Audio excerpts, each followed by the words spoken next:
Hello everyone from Patio Frutal. Today I'm gonna give you an update on the Asian pears. Um, I grow about 4 different types of pears, but today we're gonna focus on the Asian pears. As you can see, this little tree, which is about 4 summers in the ground, 3 years old in the ground, 3 years in the ground, 4 summers. So, so as you can see here, uh, it is growing a tremendous amount of pears. I mean, look at these branches; they're so loaded all the way down to the ground. And look at this! Look at this tree trunk. It's even all the way down to the to the bottom part. And albeit they're not big yet, they're still too young to be picked. But you can see the productivity of this tree. I mean, this tree last year was hit. Let me shut down that water because that water is making a lot of sound. Shut this one off. Okay, let me get back. So, all right, the reason why I'm watering these plants is because I want to show you what happens when you don't water your plants. All right, see them cracks?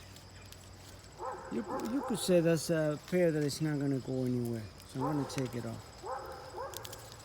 All right, so that pear, this is what happens when you don't water your plants often enough, and then it rains a lot, and you start getting splits.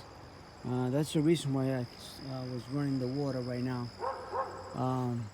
To keep that from happening, if your tree is drinking water often enough every other day, let's say, if it rains, you might get one split. I mean, that's the reason why there's not many split either.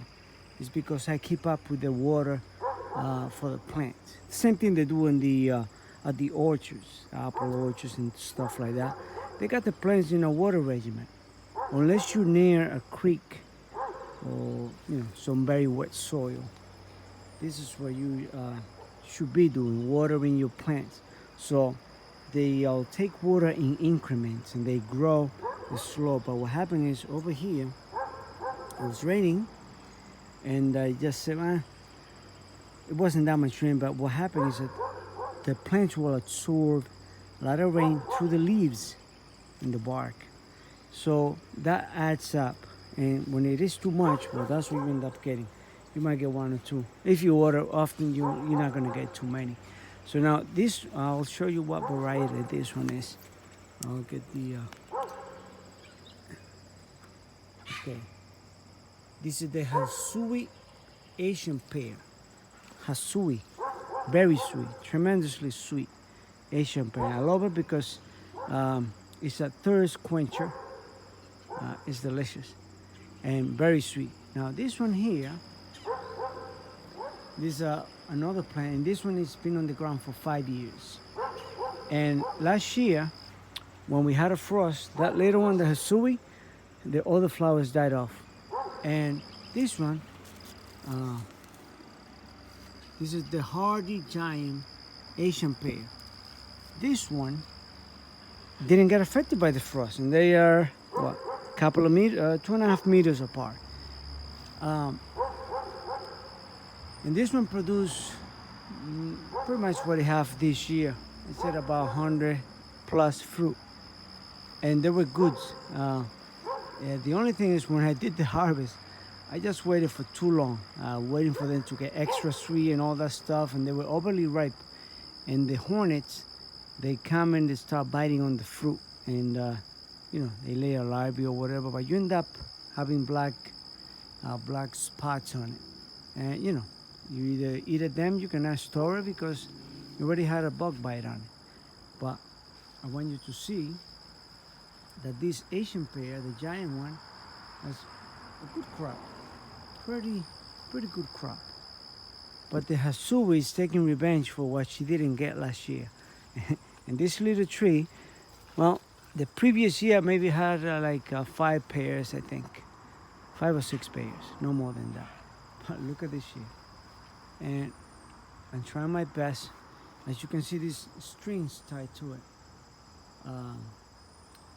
And you see this one over here, I don't even need to have it tied anymore because the load of fruit is so heavy that she ain't gonna straighten up. And that's what happened. Now I got all this tied down and bend it, and the height of the tree, well, it's easy harvest. I don't have to get on a ladder to just pick up my fruit.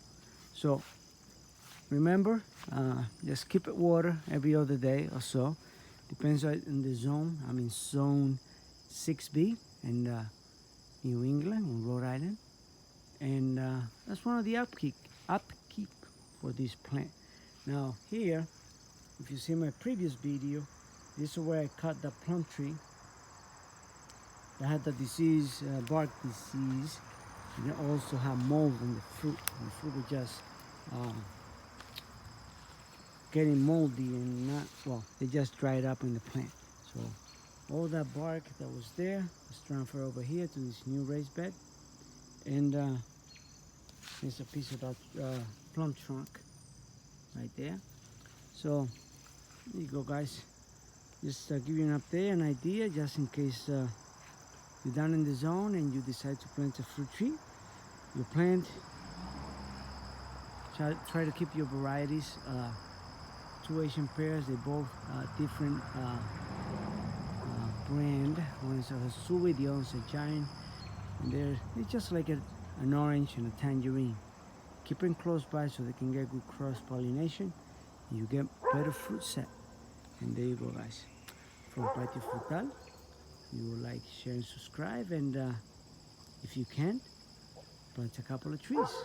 And someday you'll be rejoicing in the fact that you get in your own fruit without having to go to a store. Have a good evening.